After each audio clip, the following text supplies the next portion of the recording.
E a pergunta já deve ter escutado 50 vezes. Existe postura perfeita? Existe uma postura correta? Não, né? Hoje em dia a gente já consegue afirmar que não existe uma postura correta.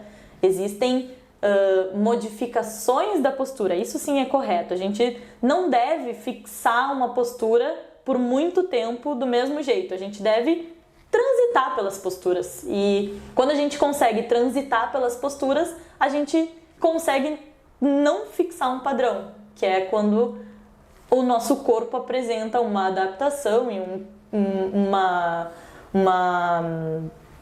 alteração postural pela fixação de um padrão que a gente repete muito no dia a dia e principalmente que a gente tende a fixar ele.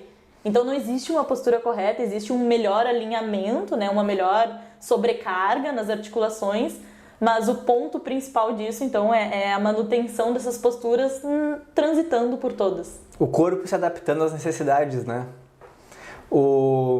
Existe um padrão ouro para tratamento de coluna? E qual a relação da coluna com a demanda? Até que ponto a escoliose, por exemplo, pode ser tratada e que vale a pena ser tratada? Tem uma idade máxima? O cara que está velho já era? O atleta de alta performance, vale a pena mexer? Qual é a tua opinião sobre todos esses pontos? Perfeito.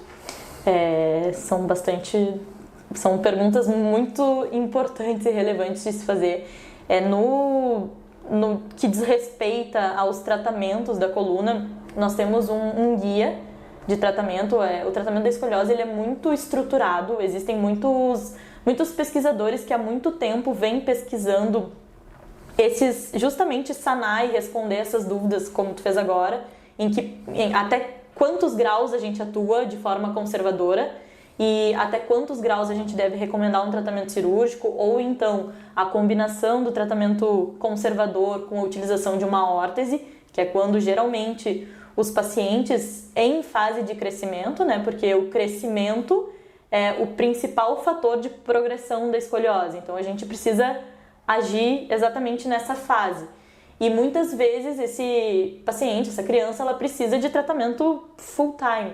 E como que a gente faz isso? Então, utilizando então, uma órtese rígida, que o paciente, além do tratamento conservador, além do tratamento específico para a escoliose com os exercícios, ele deve fazer uso dessa órtese e essas duas técnicas aí combinam em um tratamento conservador. Dentro desses guias de recomendações, eles citam, muitos estudos são publicados sobre as formas de intervir quais são as escolas desses tratamentos específicos para a escoliose, né? Então a gente não fala somente de exercícios, e sim a gente fala sobre escolas. E aí o padrão ouro é difícil, a gente não consegue comparar, fazer uma validade concorrente aí com uma única coisa, mas a gente tem sete escolas aí reconhecidas pela SUSORT, que é esse órgão internacional que se detém a fazer o compilado desses estudos e está sempre atualizando esses guias aí de recomendações dos tratamentos, e 7 escolas são mencionadas por eles como segurança no tratamento específico para a escoliose. Uma delas é a abordagem CEAS, da qual a gente trabalha. Então, talvez respondendo as outras perguntas... Antes de chegar nas outras perguntas, o que inclui a abordagem que vocês utilizam?